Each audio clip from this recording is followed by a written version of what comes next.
Bonjour, dans cette vidéo, je vais déterminer le vecteur champ électrostatique créé par une spire circulaire et uniformément chargée en un point de son axe.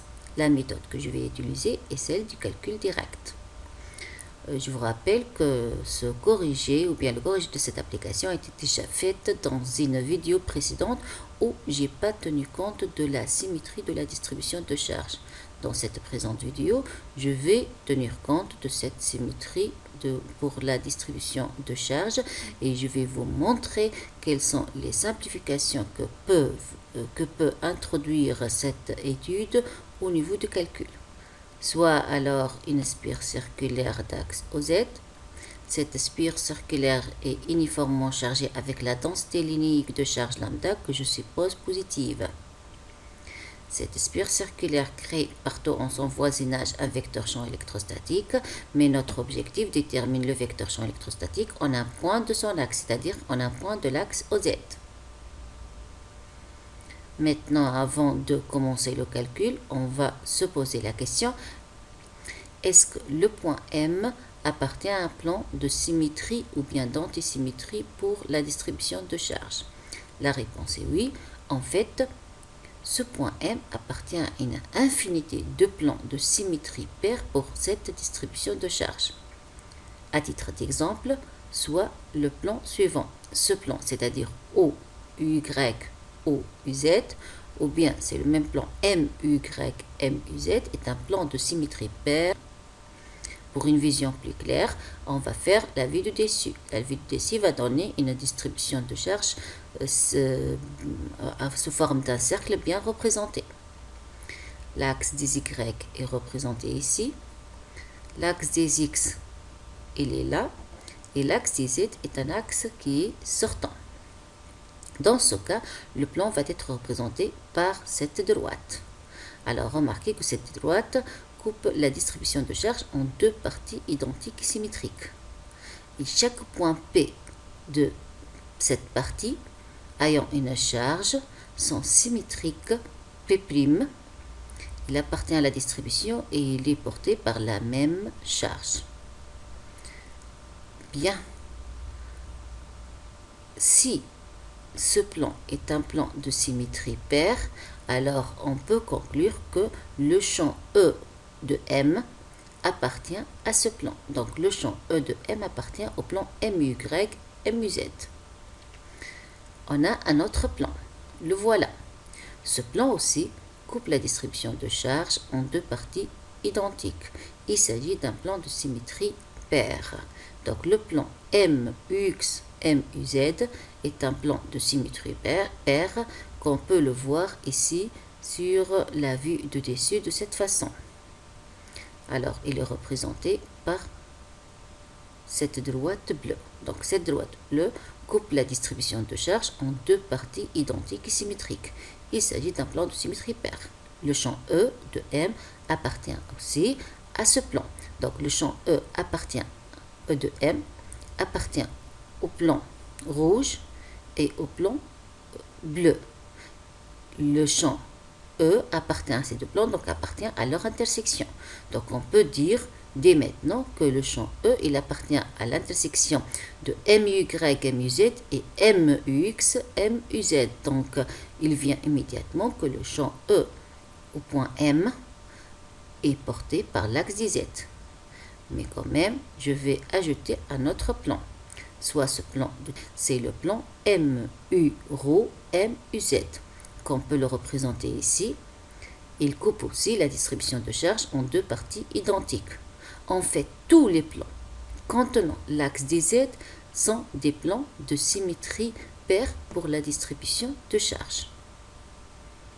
Puisque le champ E appartient à un plan de symétrie paire, donc il appartient à tous ces plans, le champ électrostatique, alors il appartient à leur intersection et par conséquent, on peut conclure que le champ E au point M va être porté par l'axe des Z et E va s'écrire alors champ E au point M égale juste la composante selon Z, EX et Y sont des 0 fois UZ.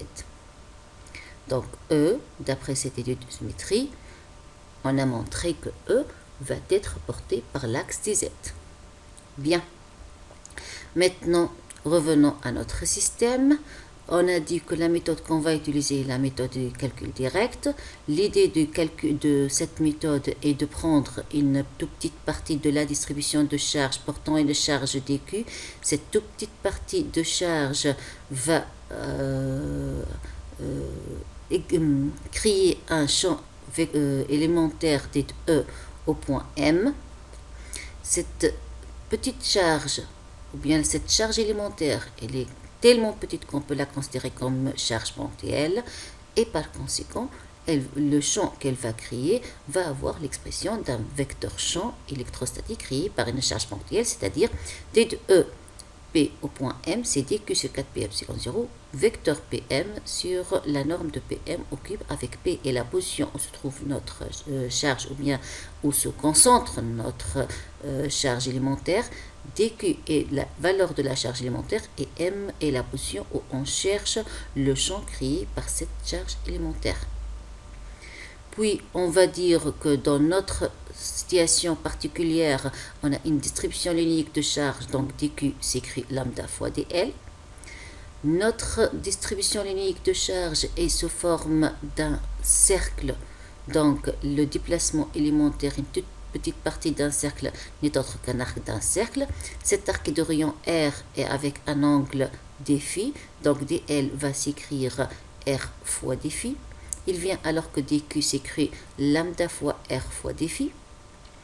Puis, dans notre cas particulier, le vecteur PM, on peut l'écrire dans notre base dans laquelle on travaille, vecteur PM égale vecteur PO plus vecteur OM.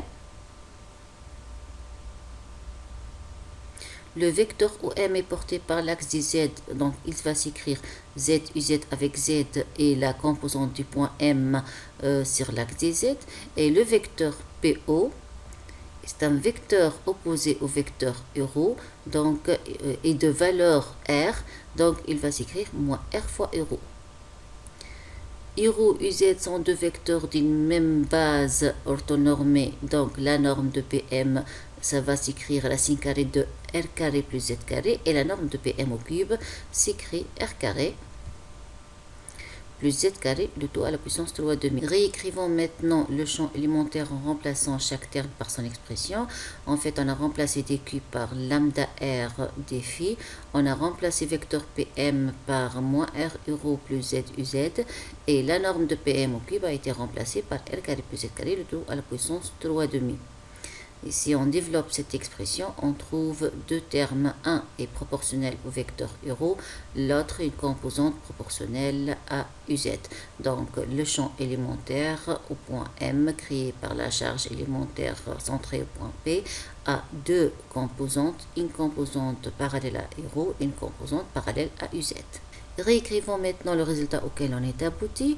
Donc on est abouti à un vecteur champ élémentaire dit EP au point M qui a deux composantes. Une composante parallèle à l'axe au vecteur euro, c'est celle-là, et une composante parallèle à UZ, c'est cette composante. Mais ici, on doit s'arrêter et faire attention et s'investir de l'étude de symétrie. En fait, l'étude de symétrie nous a montré quoi?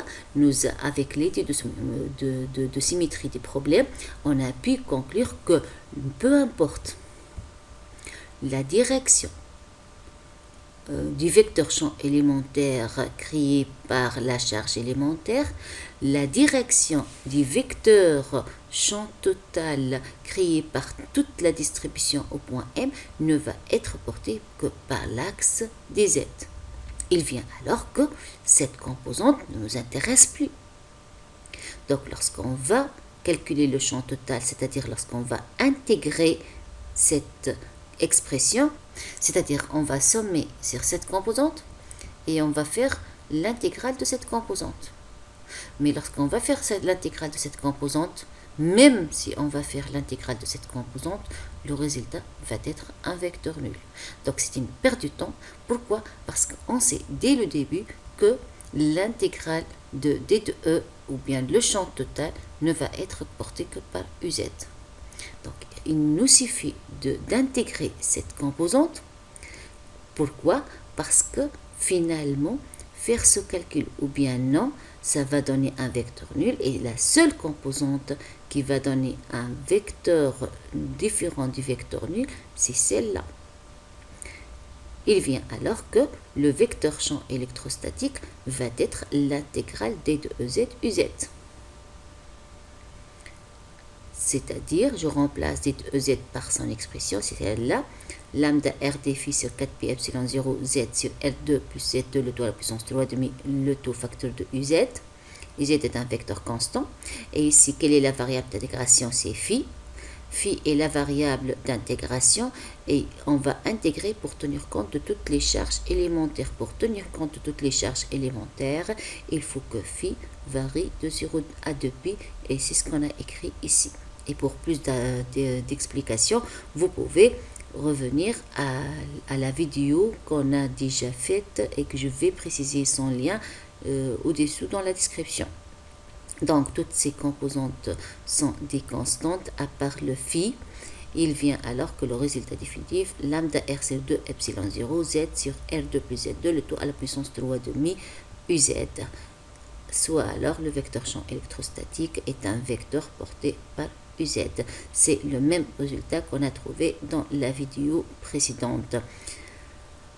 Bien, alors remarquez que l'étude de symétrie nous a évité de faire des calculs qu'on peut probablement se tromper et même si on ne se trompe pas, on va certainement perdre du temps pour finalement trouver un vecteur nul.